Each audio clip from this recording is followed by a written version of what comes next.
শেখ, আমার প্রশ্ন হলো, আমি সবসময় সকাল সন্ধ্যার আজকার এবং বদনজর থেকে হেফাজতের দোয়া পড়ে বাচ্চাকে ফু দিই। বদনজর থেকে হেফাজতের দোয়া পড়ে বাচ্চাকে ফু দেন, এটা তো ঠিক আছে, কিন্তু সকাল সন্ধ্যার আজকার পড়ে আপনি বাচ্চাকে ফু দেবেন, এটি বেদাত।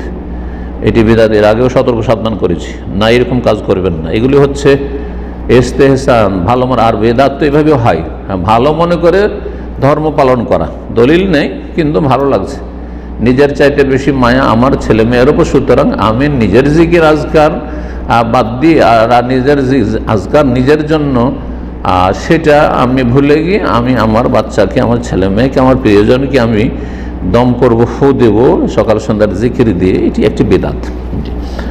এখন আমি যদি শেখ আজকার এবং বলছেন, এখন আমি যদি শেখ আমার বাচ্চার দু একটা ছবি ফেসবুকে দিই, তাহলে কি বদনজর লাগার সম্ভাবনা আছে? আল্লাহু আলাম, হতে পারে।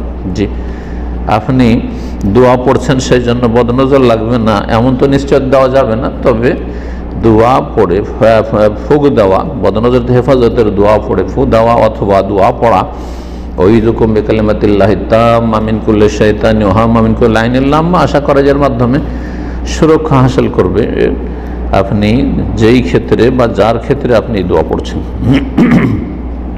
তবে এই কাজগুলি ভালো না, বাচ্চাদের ছবি সোশ্যাল মিডিয়াতে দেওয়া, এগুলো খুব একটা ভালো কাজ নয়। জি।